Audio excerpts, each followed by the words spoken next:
I guess I'm up first here. Just want to thank everybody for having us here. I'm going to go through this real quickly, so fasten your seatbelts.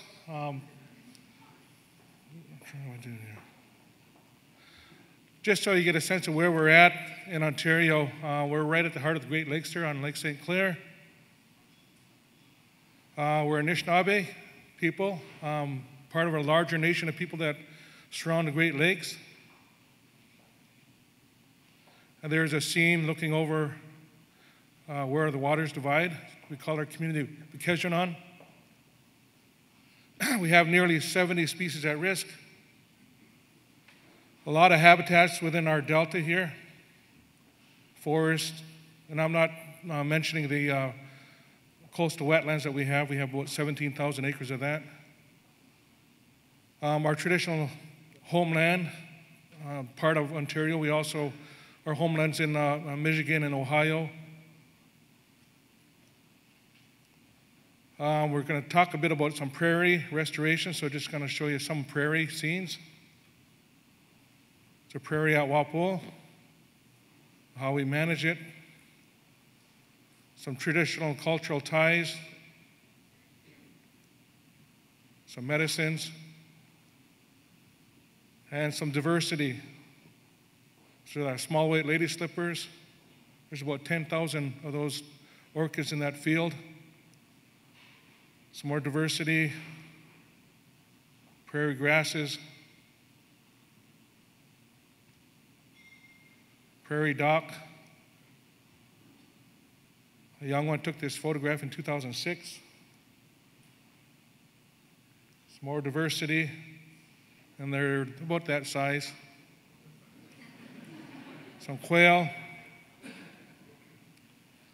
small weight lady slipper, Skinner's angolanus, colic root, pink milkwort, prairie white fringed orchid.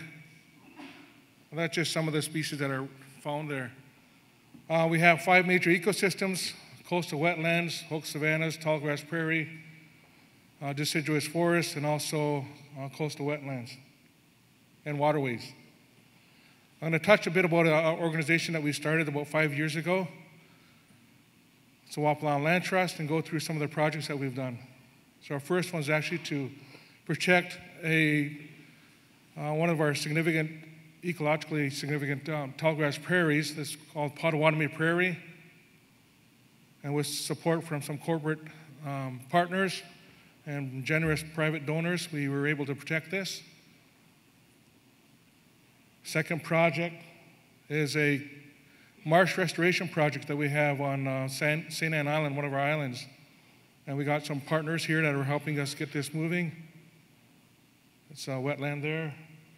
And it was deemed one of the least biodiverse wetlands, so we're going to be turning that around, and hopefully it'll be one of the most biodiverse in about 8 to 9 years. Some scenes here of it. Some of the things that we want to do in the short term: just collect some baseline data on it, develop, we're in the process of doing that right now, developing plans. We've got a draft plan already in place. And we're going to focus on creating fish access and improving the biodiversity. Another project that we had wrapped up,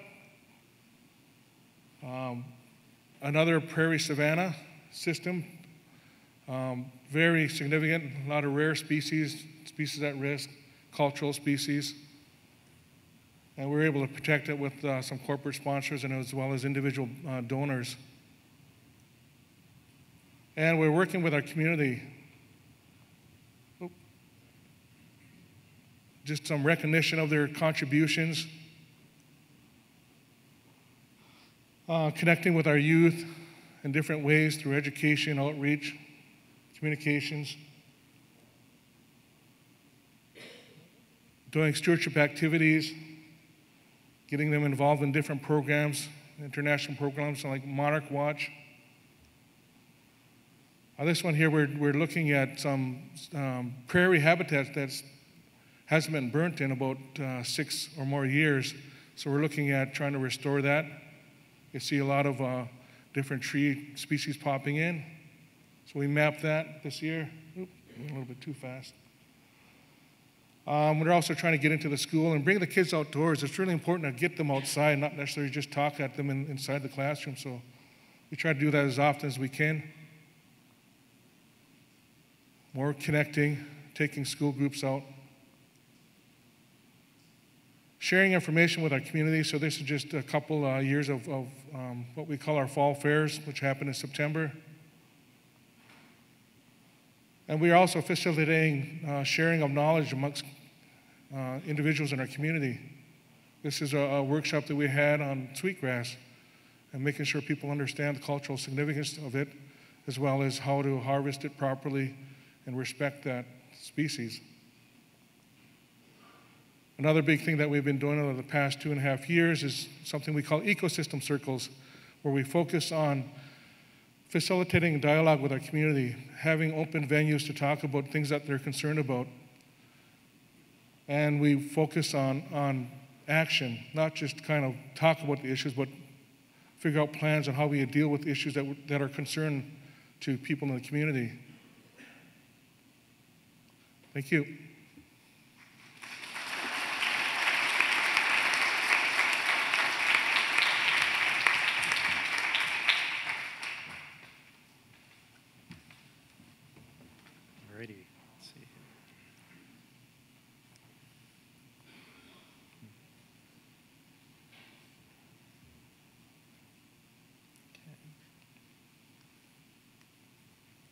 Okay, got it working now.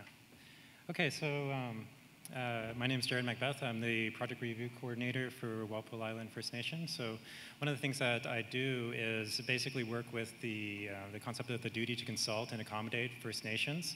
And this is based off of the Section 35 of the Constitution that recognizes Aboriginal and treaty rights. And we work to try to minimize impacts, and when that can happen, we go through an accommodation process. So it's an area that lawyers love, but there's also some other areas of it where I think that there's a lot of opportunity.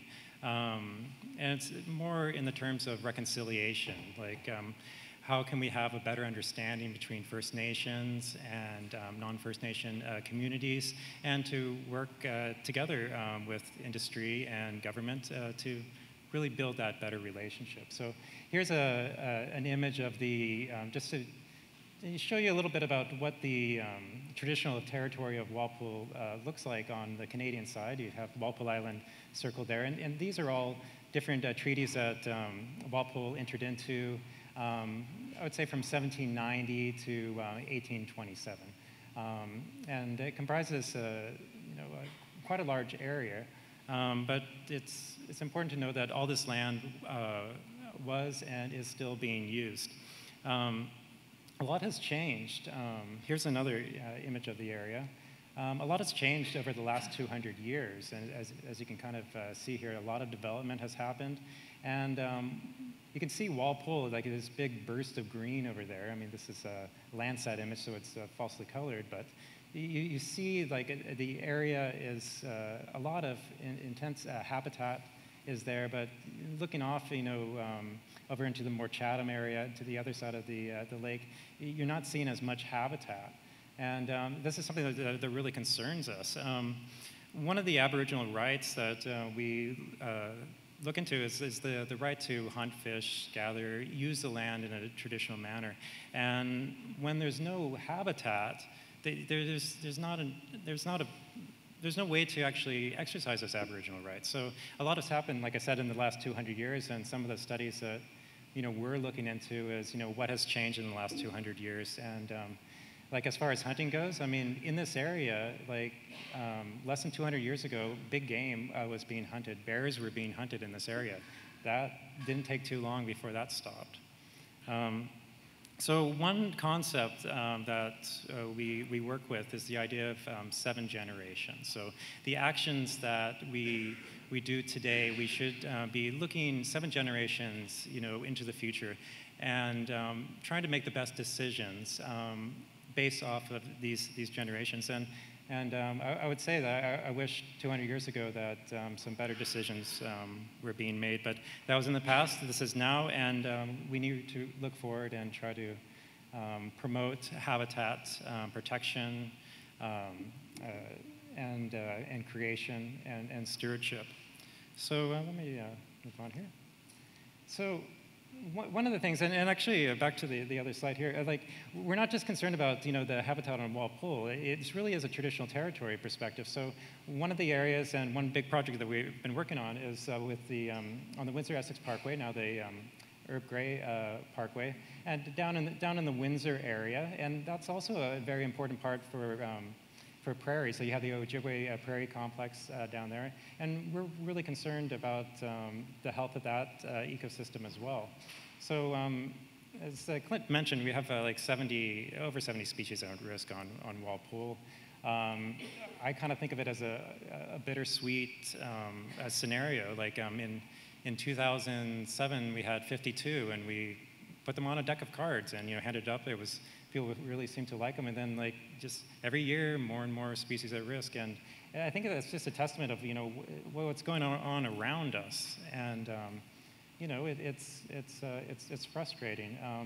And one of the issues down at Windsor is there was a significant stand of colic root that was being impacted and needed to be transplanted, and the transplanting of colic root was still in its experimental stage, and there's lots of species at risk and species on that. Majority of the population in Canada are found on Walpole Island, and we didn't want the Windsor project to add another one colic root to that list. So it was very important that this project went good.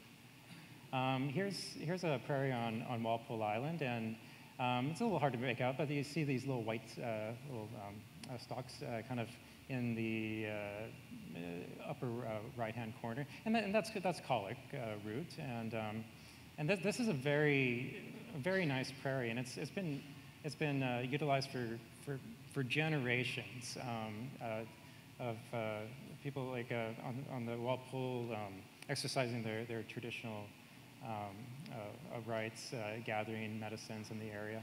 And sometimes with consultation I'm asked about traditional knowledge, and people ask, what are can you tell me some of these plants, and what are some of the traditional knowledge associated with the plants? What are some plants that are culturally significant? And basically looking at this prairie, it's just like, what part of this is significant? And I think that's a key part. The whole prairie is significant. It's really culturally important, and like I said, generations have used it, and it's part of the culture. And when you start to, when these prairies and these ecosystems start to diminish, then you're taking away First Nation culture at the same time. So probably just move on here. So here's a close-up of colic root, and I really like this picture because it has some insects in here, and I think that's a really important part. And there's a lot of traditional cultural knowledge that is embedded into the language, into Anishinaabemowin, and for just one example, it's like you have like these insects, and I'm glad that the other day it was really highlighted the importance of insects here. In Anishinaabemowin, insects are called medunsak. So it's like it translates into little spirits. So there's something really wonderful about that. It's descriptive, and it shows that these prairie environments, they are alive. And next time you're in a tall grass prairie, just kind of think about that. Like they're alive, they're buzzing. There's so many different of these insects, and just kind of think of how the Anishinaabe thought of these insects, and how even in the name that they're granted the respect that they deserve. So another thing is like through fire, prairie is actively managed, and it's been managed on Walpole for like I said, generations. We go back. I'm doing a lot of historical ecology and looking at field notes from about 200 years ago, and one interesting story was there was this guy surveyor by the name of Thomas Smith. He was trying to survey land around Walpole Island, and he was writing back to his boss saying, why he hadn't finished his job yet. And he was saying, well, if they would stop burning, then he would be able to get the coordinates right and be able to finish his job.